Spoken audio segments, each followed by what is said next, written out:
JLB న్యూస్కు స్వాగతం. తిరుపతి జిల్లా వాకాడు మండలం వాకాడులో వెలిసి ఉన్న ఆనంద్ సాయిబాబా దేవస్థానం యందు ఈ నెల 6, 7, 8 తేదీలలో జాతీయ స్థాయి తెలుగు సాయి భక్త సమ్మేళన కార్యక్రమం నిర్వహించినట్లు ఎస్ఎల్ నరసింహారావు తెలిపారు. తిరుపతి జిల్లా వాకాడు మండలం వాకాడు సాయిబాబా దేవస్థానం యందు అంతర్జాతీయ షిరిడి సాయి సేవా భక్త సమ్మేళనం ట్రస్ట్ చైర్మన్ సాముద్రికం లక్ష్మీ నరసింహారావు ఆధ్వర్యంలో విలేకరుల సమావేశం నిర్వహించినారు. వాకాడు గ్రామంలో జూన్లో అనగా ఈ నెల 6వ తేదీ, 7వ తేదీ, 8వ తేదీల్లో అత్యద్భుతంగా జాతీయ తెలుగు షిరిడి సాయి భక్తి సమ్మేళనం జరుగుతుంది. ఇది బాబాది ఏర్పాటు చేయబడింది. వాకాడు అంటే సామాన్యమైన గ్రామం అనుకుంటారేమో. ఎందరో తపస్సు చాణీలు ఎంతోమంది తపస్సు చేసిన భూమి అని లక్ష్మీ నరసింహారావు తెలిపారు. అందులో భాగంగానే బాబా ఇక్కడ ఈ సమయంలో ఈ కార్యక్రమాన్ని నిర్వహించారు అని తెలియజేశారు. ఈ కార్యక్రమం యొక్క పూర్తి వివరాల గురించి పివిఎస్ మూర్తి వివరాలు వెల్లడించారు. వైస్ ప్రెసిడెంట్ లక్ష్మి, తిరుపతి జిల్లా సాయిబాబా దేవాలయ కన్వీనర్ విజయలక్ష్మి, బేబక్క తదితరులు ఈ కార్యక్రమంలో పాల్గొన్నారు. ఈ కార్యక్రమాన్ని ప్రతి ఒక్కరూ జయప్రదం చేయవలసిందిగా తెలియజేశారు. ఎంతో మంది తపస్సాలు వచ్చి ఇక్కడ తపస్సు చేసిన భూమి, అలాగే భరద్వాజ మాస్టర్ గారు, రంగన్న బాబు గారు తపస్సు చేసిన భూమి. అందుకని బాబా ఇక్కడ ఈ సమ్మేళనాన్ని ఏర్పాటు చేశారు. ఈ సమ్మేళనం కూడా ఎలాంటిదంటే ఇది అద్భుతంగా ప్రపంచంలోనే మొదటిసారి షిరిడీలో జరిగిందండి. అంతర్జాతీయ షిరిడి సాయి భక్త సమ్మేళనం అని. ఇక్కడేమో జాతీయ తెలుగు షిరిడి సాయి భక్త సమ్మేళనం అని భారతదేశంలో ఉన్నటువంటి మన సాయి భక్తులు, తెలుగు సాయి భక్తులు అందరూ వచ్చేట్లాగా బాబా ఇక్కడ ఏర్పాటు చేయడం జరిగింది. ఇది ఒక సైంటిఫిక్ కాన్ఫరెన్స్గా ఉంటుందండి. ఇది సైంటిఫిక్ కాన్ఫరెన్స్ అంటే సత్సంగాలు జరుగుతూ ఉంటాయి, అలాగే మనకి ప్రవచనాలు జరుగుతూ ఉంటాయి, అనేక రకాల సంకీర్తనలు జరుగుతూ ఉంటాయి. ఇదేంటంటే ఒక సైంటిఫిక్ కాన్ఫరెన్స్గా బాబా ఏర్పాటు చేశారు. అది ఎలాగంటే ఒక మార్నింగ్ అంతా సింపోజియం ఉంటుంది, మధ్యాహ్నం పేపర్ ప్రజెంటేషన్స్ ఉంటాయి, సాయంత్రం భక్తి సాంస్కృతిక కార్యక్రమాలు ఉంటాయి. కాకుండా మనకి సింపోజియంలో ఒక పర్టిక్యులర్ అంశం మీద అద్భుతమైనటువంటి ప్రజెంటేషన్ ఉంటుంది. దాని తర్వాత ఎవరైతే వచ్చారో మన డెలిగేట్స్ అందరూ కూడా వాళ్ళు పరిప్రశ్నలు అడగడం, దానికి ఉపప్రశ్నలు, అలాగే దాని మీద చర్చలు జరుగుతాయి. దాని మీద ఒక అద్భుతమైనటువంటి అవగాహన వచ్చిన డెలిగేట్స్ అందరికీ కూడా ఉంటుందనే ఉద్దేశంతో బాబా ఈ ఒక సైంటిఫిక్ కాన్ఫరెన్స్లా బాబా ఏర్పాటు చేయడం జరిగింది. అలాగే మధ్యాహ్నం వివిధ ప్రదేశాల నుంచి వచ్చినటువంటి మన ప్రతినిధులందరూ కూడా వారు కొన్ని వాటి మీద మాట్లాడడం జరుగుతుంది. ముందుగానే వాళ్ళకి అబ్స్ట్రాక్ట్ ఇవ్వడం జరుగుతుంది, వాళ్ళని సెలక్షన్ చేసింది సచరిత్ర కమిటీ, అలాగే అక్కడ చేయడం జరుగుతుంది. అలాగే దాని ప్రతిదీ కూడా ఒక షెడ్యూల్ రూపంలో మనకు తయారు చేయడం జరిగింది. ఈ షెడ్యూల్ చూస్తే మనకి ఎప్పుడెప్పుడు ఏం జరుగుతుంది అనేది అన్నీ కూడా దీంట్లో ఉన్నాయండి. ఇక్కడ ఏంటంటే మంచి మహానుభావులైనటువంటి వాళ్ళందరి చరిత్రలు కూడా వాళ్ళు టాపిక్గా మధ్యాహ్నం చెప్తారు. ఒకటి భరద్వాజ మాస్టర్, 2 బివి నరసింహస్వామి, అలాగే శ్యామ గురించి, కాకాసాహెబ్ దీక్షిత్ గురించి మొదలైన వాళ్ళందరి గురించి కూడా మనకు చెప్పడం జరుగుతుంది. సాయంత్రం సాంస్కృతిక కార్యక్రమంలో భరతనాట్యాలు, భజనలు అన్నీ ఉంటాయి. అంటే అన్నిటికీ మేళవింపే ఈ సమ్మేళనం దేశాల నుంచి రావడమే కాకుండా ఇక్కడ ఒక పుష్కరాలే జరుగుతాయండి. మా కుంభమేళాలు అంటాం, గంగా, యమున, సరస్వతిలో కలిగే చోట ఏదో అంటాం, సంగమం అంటాం.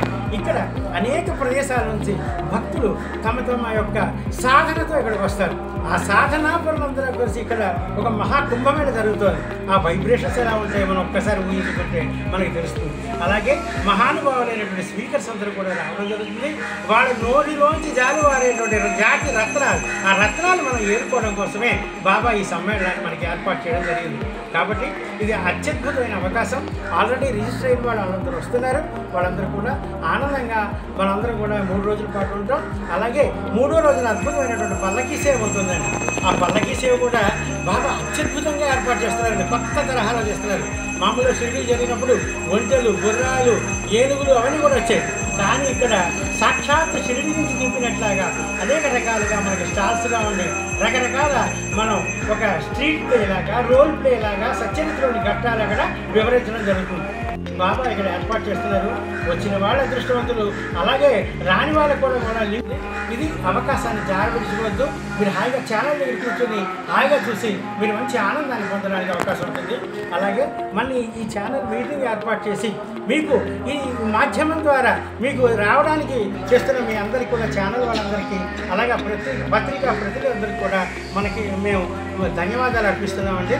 నిజంగా మీ యొక్క కృషి కూడా చాలా ఉంది ఛానల్ వాళ్ళకు కూడా. ఎందుకంటే మీ మూలంచే ఎక్కడో అమెరికాలో ఉన్నవాళ్ళు, టెక్సాస్లో వాళ్ళందరూ కూడా అడుగుతున్నారు మాకు లింక్ ఏంటి అనేది. తప్పకుండా మీ అందరూ కూడా లింక్ పంపించడం జరుగుతుంది. కాబట్టి మీరందరూ కూడా వీక్షించవచ్చు, రాలేదని బాధపడద్దు. కాబట్టి ఈ పత్రికా ముఖంగా, ఈ ఛానల్ ముఖంగా మీ అందరికీ విన్నపం, మీరు ఈ 3 రోజుల దగ్గర ఇక్కడ వచ్చిన వాళ్ళు రండి, అక్కడ చూసేవాళ్ళు వీక్షించవలసిందిగా కోరుతూ మీ అందరికీ నమస్కారం అండి. సాయిరామ్. మా ఆబ్జెక్టులు 9 ఆబ్జెక్టివ్స్ ఉన్నాయి. ఆ ఆబ్జెక్టివ్స్ మనకి ఒక్కసారి వినండి మీరు.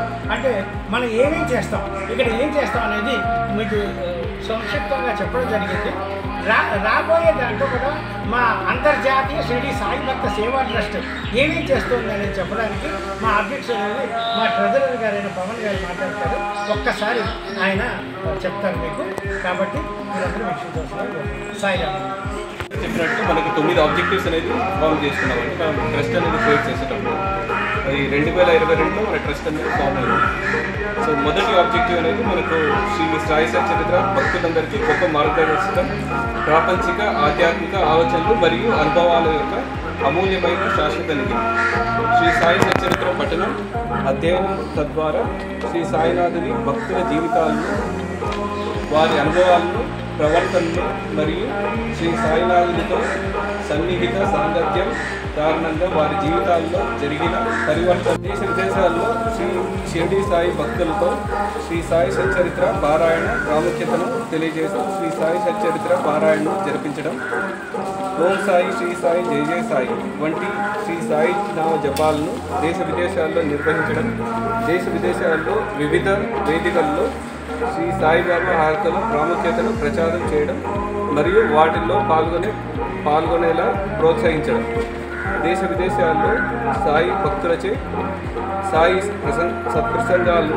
సత్సంగాలను నిర్వహింపజేయడం, స్కాలర్షిప్లు, ఫెలోషిప్లు, విద్య, క్రీడలు, పరిశోధనలు, పుస్తకాలు, వృత్తి, శిక్షణ మరియు నైపుణ్యాభివృద్ధి కార్యక్రమాలు మొదలైన వాటిపై పేదలు మరియు అర్హులైన విద్యార్థులకు ఆర్థిక సహాయం అందించడం, అర్హులైన వికలాంగులకు, వృద్ధులకు, అనాథులకు మరియు నిరుపేదలకు వైద్య చికిత్స కోసం ఆర్థిక సహాయం సంబంధించిన ఆసుపత్రి ద్వారా అందించడం, అన్నదాన కార్యక్రమాలు నిర్వహించడం మరియు పేదలకు, నిస్సహాయులకు నేరుగా లేదా ఇతర సంస్థల ద్వారా ఆహారం అందించడానికి ఆర్థిక సహాయం అందించడం, ప్రకృతి వైపరీత్యాలు సంభవించినప్పుడు అవసరమైన బాధితులకు కావాల్సిన ఆర్థిక సహాయం అందించడం.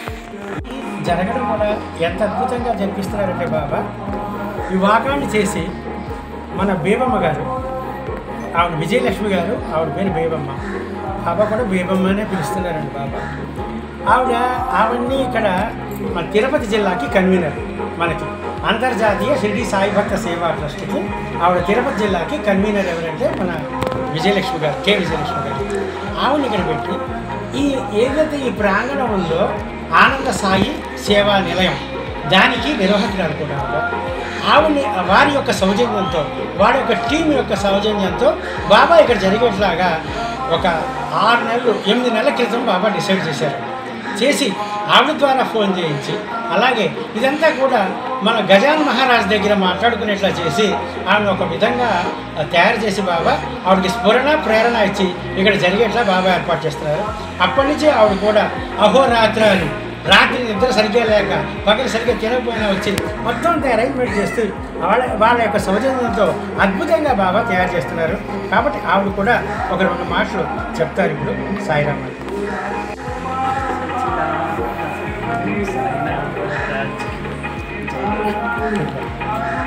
సజ్జనులారా, ఆత్మబంధువులారా, ఇది మనందరి కళ్యాణం. సమాజానికి మన దేహం నశించిపోయే లోపల ఏదో ఒకటి చెయ్యాలి. ఈ సమాజంలోకి మనం ఏమి ఇవ్వగలుగుతామా అని ఆలోచన ఉండడం వల్ల ఈ సంస్థతో నాకు పరిచయం ఏర్పడి మొట్టమొదటిసారి నేను నా ప్రోగ్రాం చెప్పమన్నప్పుడు వాళ్ళు షిరిడీలో మీరు అలా పేపర్లలో వేసుకుంటే కుదరదు, నేను బాబా ఎలా చెప్తే అలా చేయాలి కదా, నాకు టైమింగ్స్ లేవని చెప్పాను వాళ్ళతో. కానీ బాబా ఏదో ఆశించాడని ఆ తర్వాత అర్థమైంది నాకు. వాళ్ళు నాతో మాట్లాడించడం, ఆ తర్వాత వాకాణ్ణి షేగావ్లో ఒక వేదికగా చేసుకోవడం, ఇవన్నిటి వెనకాల నా గురువు హస్తం ఉందని ప్రగాఢంగా విశ్వసించాను. అది ఎప్పుడో అయిపోయిన జీవితంలో నాతోటి మానవులకు నేనేమైనా చెయ్యాలా అన్నది నాకు పెద్ద ఆశయం. నేనేం చేయలేనేమో అనుకోలేదు, మనసుతో ప్రార్థన చేసేదాన్ని. అలాగే వాకాడంటే ఆధ్యాత్మికంగా ఎదగని ఊరు అని ఒక అపోహ ఉండేది జనాలకు. అలా కాదు, అన్నిటిల్లో కూడా నేను పుట్టిన ఊరు, కన్న తల్లి, ఇవన్నీ గొప్పమైన విషయాలు. మనం నడిచే నేల, అది నిజంగా మనకు విశ్వసనీయమైన గురువుతో సమానమైనది. పంచభూతాలు కూడా గురువుని నమ్మిన వారికి సహకరిస్తాయంట. అలాగే ఈ 6 నెలల కాలంలో నిజంగా బాబా చాలా ఇక్కడికి వచ్చి కూర్చున్న ప్రతి ఒక్కడు చాలా బాగుంది ఇక్కడ అంటే నాకు చాలా సంతోషం అయిపోతుంది. ఎన్నో వాళ్ళ హృదయాల్లో కొన్ని గుర్తులు, ఆనందంగా ఉందమ్మా ఇక్కడికి వచ్చి కూర్చుంటే అని చెప్తే నాకు వాళ్ళు ఎన్నో లక్షలు ఇచ్చినట్టుగా సంతోషం కలిగేది. మీ అందరూ కూడా ఈ వేదిక ఒక అంతర్జాతీయ సాయి భక్త సమ్మేళనం అనేది సాగు గురువు గారు మనల్ని బ్లెస్ చేయడానికి, మనల్ని సంస్కారవంతులుగా తీర్చిదిద్దడానికి చేసిన ఏర్పాటు బహుశా నా నమ్మకం. మీ అందరూ కూడా దీంట్లో ఉండి మనందరం కూడా సమాజానికి అంతో ఎంతో చిన్న పెద్ద అని లేదు, ఏదైనా చేయవచ్చు. అలా చేయడానికి మీ అందరికీ ప్రేరణ ఈ వేదిక అవుతుందన్న ప్రగాఢమైన విశ్వాసంతో మనందరినీ బాబా ఆశీర్వదించాలని. బాబా అనేది ఒక విశ్వ చైతన్యం, అది ఆయన పెట్టుకున్న పేరు కాదు, మనం పెట్టిన పేరు భగవంతుడికి, ఆ చైతన్యానికి, విశ్వశక్తికి.